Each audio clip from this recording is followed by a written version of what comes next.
शुंभ का वध। मैं मस्तक पर अर्ध चंद्रमा को धारण की शिव शक्ति स्वरूपा भगवती कामेश्वरी के हृदय से चिंतन करता हूँ। तपाए हुए स्वर्ण के समान सुंदर सूर्य चंद्रमा अग्नि से तीनों लोक तीनों नेत्र सुशोभित हो रहे हैं। मनोहर हाथों में धनुष बाण लिए हुए हैं। अंकुश पाश और त्रिशूल को धारण किए हुए ऋषि कहते हैं, राजन, इस प्रकार प्राणों के समान प्यारे निशुंभ को मारा हुआ देख करके और सारी सेना का संहार हुआ होता देख करके शुंभ को बड़ा क्रोध आया। दुर्गा, दुष्ट दुर्गे, तू बल के अभिमान में झूठ मूठ का घमंड करती है। तू बड़ी मानिनी बनकर बैठी हुई है, किंतु दूसरी स्त्रियों की सहायता से तू युद्ध कर रही है। देवी बोली, ओ दुष्ट, मैं अकेली हूँ, इस संसार में मेरे सिवा कोई नहीं।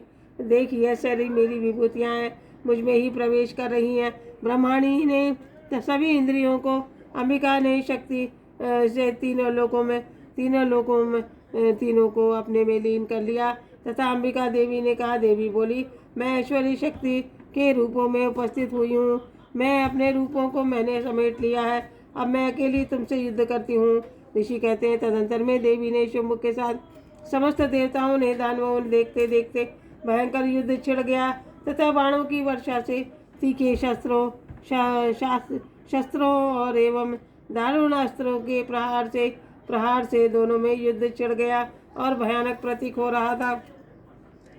उस समय अंबिका देवी ने जो सैकड़ों दिव्य अस्त्र शस्त्र छोड़े, दैत्यराज शुंभ ने निवारक और अस्त्रों को तुरंत काट दिया। इस प्रकार शुंभ ने भी दिव्य अस्त्र चलाए तथा परमेश्वरी भयंकर हुंकार और शब्दों का उच्चारण करती हुई आदि ने खिलवाड़ में ही उन्हें नष्ट कर दिया।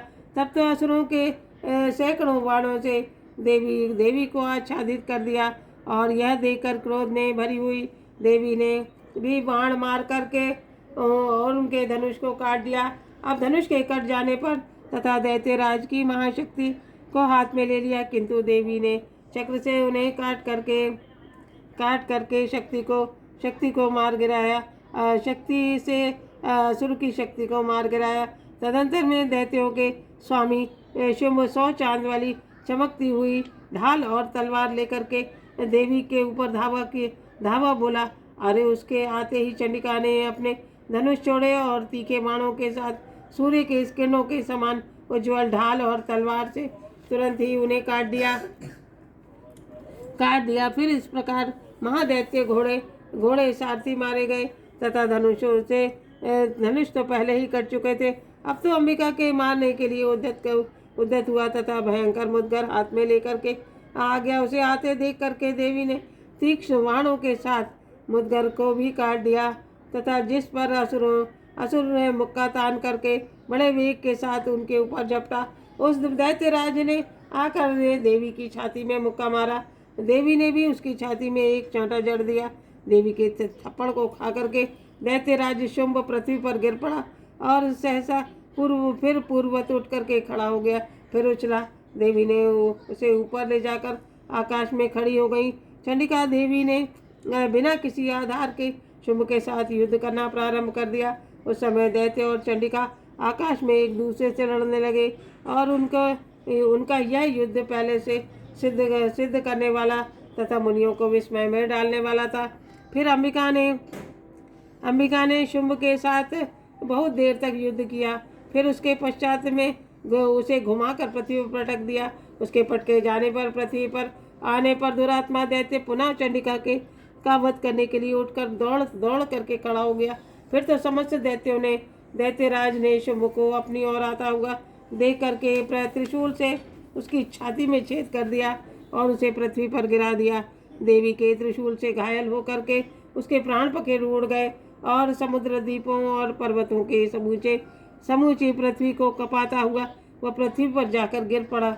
तदंतर में दुरात्मा के मारे जाने पर संपूर्ण जगत प्रसन्न हो गया, पूर्ण स्वस्थ हो गया। आकाश स्वच्छ दिखाई देने लगा।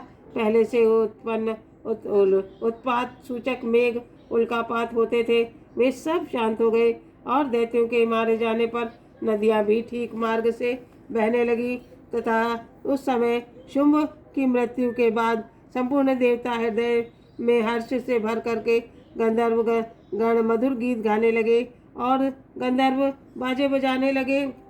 अप्सराएं नृत्य करने लगीं, पवित्र वायु बहने लगी, सूर्य की प्रभा से उत्पन्न हो गई और अग्निशाला की बुझी हुई अग्नि स्वयं प्रज्वलित हो गई और संपूर्ण दिशाओं में जितने भी भयंकर शब्द थे सभी समाप्त हो गए और संपूर्ण पृथ्वी पर शांति सुख मंगल छा गया।